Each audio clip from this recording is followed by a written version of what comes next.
వారు ఇంకా పల్లా రాజేశ్వర రెడ్డి గారు గౌరవ సభ్యులు, అధికారంలో ఉన్నాము, మేము ఏం చెప్తే మీరు వినాలి అనేటువంటి సైకాలజీ ఫీలింగ్లో ఆ పక్షాన్ని ఉన్నటువంటి దయచేసి దయచేసి మనసు మార్చుకొని మైండ్ సెట్ మార్చుకోండి. సిఎంఆర్ ఫ్యామిలీ మాల్ ఇప్పుడు మన కేపీహెచ్బిలో ఫిబ్రవరి 10వ తేదీన ప్రముఖ నటి శ్రీలీల గారిచే ఘన ప్రారంభం. మైండ్ సెట్ మార్చుకోవాల్సిన అవసరం ఉంది. అలా నిన్నటి దాకా 10 ఏళ్ళ అధికారంలో ఉన్న వీళ్ళు ఆర్టీసీకి సంబంధించి తెలంగాణ ఉద్యమం కోసం నై చెల్లెగా బస్ కప్పయ్యా నై చెల్లెగాని ఉద్యమం చేసిన వాళ్ళ గురించి పట్టించుకోని వీళ్ళు 60 రోజులు సంపాదిస్తే ఆత్మహత్య చేసుకుంటే పట్టించుకోని వీళ్ళు ఇలా ఆర్టీసీ గురించి మాట్లాడుతున్నారు. అధ్యక్ష, ఇలా తెలంగాణ ప్రభుత్వం అధికారంలో కాంగ్రెస్ పార్టీ వచ్చిన తర్వాత ఇప్పటి వరకు 15 కోట్ల మంది పైగా మహిళా అక్క చెల్లెళ్లకు ఉచితంగా బస్ సౌకర్యం ఇచ్చిన మాట మనం చేస్తున్నా.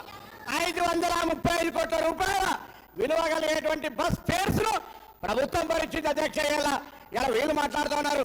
పెద్దలు గౌరవ మాజీ మంత్రి హరీష్ రావు గారు అనాలోచిత డిమాండ్ 15,000 ఆటోకి ఇవ్వాలంట నెలకు. మీరేమిచ్చారు? 1000 రూపాయలని ఇచ్చిందా? ఒకవైపు ఆటో పన్ను రద్దు చేస్తున్నామని ఛానల్లో పేరు మీద 1000 రూపాయలు వీపులు ఒకటి ఆటో కార్మికుల దగ్గర పోయి మాట్లాడదాం. సభను తప్పుదో పట్టించే విధంగా 21 మంది ఆత్మహత్య చేసుకున్నారని చెప్తున్నారు. ఇలా అవన్నీ కూడా మీరు అనవసరంగా ప్రేరేపించి వాళ్ళని మన దగ్గర ఎక్కడ కూడా సార్, మేము ఆటో బస్సు ప్యాసింజర్ ఇంటికి పోతే ఆటో బస్సు బస్ స్టాండ్కు ఆటో వాళ్ళను బస్ స్టాండ్కి తీసుకొచ్చే బాధ్యత ప్రజలను ఆటోనే బస్ స్టాండ్కి తీసుకొస్తా ఉన్నది. బస్సు ప్యాసింజర్ ఇంటికి పోతలేదు. మారిపోయింది ఎక్కడ అధ్యక్ష? మేము మహిళలకు మీకు నిజంగా ధైర్యం ఉంటే మీ ప్రభుత్వంలో ఉన్నటువంటి వాళ్ళు చేయలే. మేము ఇలా తెలంగాణ అక్క చెల్లెలకు వద్దా చెప్పండి. మీరు వ్యతిరేకిస్తున్నారో చెప్పండి. స్పష్టంగా చెప్పకుండా దొంగ తిరగడు ఎవరేమో ఇలా దయ్యాలు వేదాలు వాళ్ళు ఇచ్చినట్టు పెద్ద పెద్ద దొరలు ఆటోలు వస్తున్నారు. ఎన్నడూ పెంచి కార్లు దిగిన వాళ్ళు ఆటోలు వస్తున్నారు. ఆటో కార్మికులు అవమానపరుస్తున్నారు. ఆటో కార్మికులు కూడా తెలంగాణ బిడ్డలు, తెలంగాణ కోసం ఉద్యమించారు. ఆంకార ఫ్యూడల్స్ ఆటోలు వస్తున్నారు. ఏం ఫ్యూడలిజం ఇది? ఆటో జీవనోపాధిగా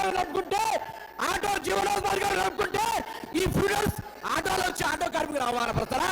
ఈ ఫ్యూడల్స్ ఆటో కార్మికులు అవమానపరుస్తున్నారు. అధ్యక్ష, ఇది మంచిది కాదు. దయచేసి చెప్తాను. ఇలా తాపకంగా కూడా ఆర్టీసీకి సంబంధించి ప్రక్షాళనతో అధ్యక్ష తమ బంధువులు అని చెప్పుకొని ఎగ్జిక్యూటివ్ రిటైర్డ్ డైరెక్టర్లు 4 సంవత్సరాలు ఎండి పెట్టి అధ్యక్ష, ఎగ్జిక్యూటివ్ డైరెక్టర్ రిటైర్మెంట్ అయ్యే 4 సంవత్సరాలు ఎండి ఆటో 60 రోజులు సమయం పట్టించుకోవడం వీళ్ళు మా గురించి మాట్లాడేది. కొత్త బస్సులు కొంటున్నాం. ఆటో కార్మికులు, రిక్షా వాళ్ళ ఇలా ఆర్టీసీ కార్మికుల సంక్షేమం మా బాధ్యత. ఆర్టీసీ కార్మికులకు 2013లో ఉన్న బాధ్యతలే ఇలా మా ప్రభుత్వం ఆలోచన చేస్తుంది. అధ్యక్ష, అందుకే దయచేసి సభలో తప్పుదో పట్టించేలాగా ఆటో కార్మికులు రెచ్చగొట్టేలాగా మాట్లాడే మాటలు అలవాటు అయితే గౌరవ సభలో దృష్టి కోరుతా ఉన్నారు.